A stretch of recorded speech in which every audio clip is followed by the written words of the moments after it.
ניגש לעניין. שרה אהרונסון נולדה ב-1890 בזיכרון יעקב. היא למדה בבית ספר, וב-1914 נישאה לחיים אברהם.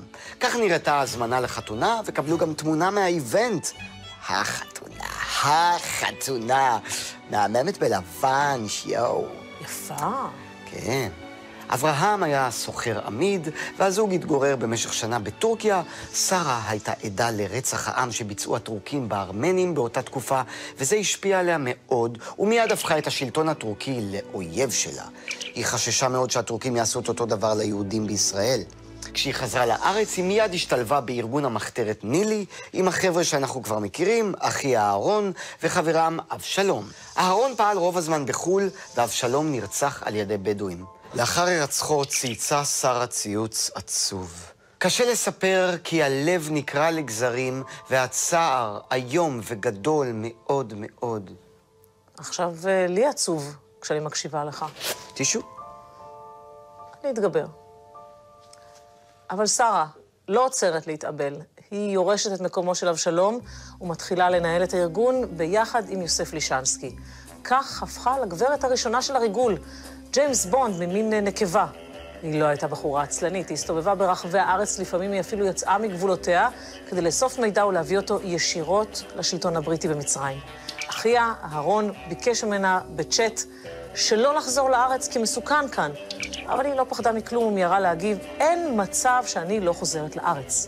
היא חזרה הביתה. וכמו שאמרנו קודם, הטורקים תפסו יונת דואר ששלחה שרה, דבר הוביל לדבר, ולבסוף היא נתפסה. היא עונתה במשך כמה ימים, אבל סירבה לגלות את הסודות שלה לטורקים. כי שרה שלנו היא ממש לא אחת שמגלה סודות. הנה אחד הסטטוסים האחרונים שלה שיועד לקרוב משפחה.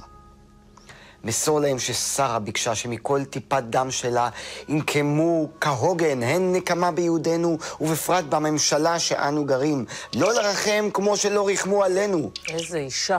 פלדה. ברזל. היא גילתה שעומדים להעביר אותה לנצרת, כנראה בדרך לתלייה בדמשק, והחליטה לא לתת להם את התענוג להוציא אותה להורג. היא ביקשה ללכת קודם הביתה כדי להתקלח, להחליף בגדים, ושם במקלחת היא לקחה אקדח שהסתירה שם מראש וירתה בעצמה. שרה אהרונסון נפצעה קשה ונפטרה אחרי 3 ימים. היא נקברה בחלקה מגודרת בבית העלמין בזיכרון יעקב לצד אימה. על המצבה שלה, כמו שאתם יכולים לראות, מופיע שמה הפרטי בלבד, שרה. קצר וקלאסי, כמו מדונה, אוריטה.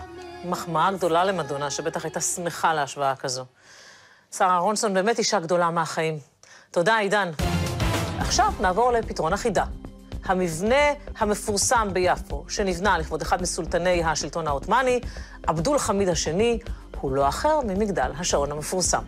תודה לכולכם שהייתם איתנו. נתראה בתוכנית הבאה עם עוד הרפתקאות מרתקות בתולדותיה של ארץ ישראל. חפשו אותנו גם באתר הטלוויזיה החינוכית, ועד אז זכרו, נצח ישראל לא משקר. להתראות. האמת שלא היו חסרים לי דינוזאורים. האמת היא שהיה סיפור כבד משהו. ממש מרגש, ממש. דינוזאורים רק היו הורסים את כל העסק הזה. קצת. טיפה.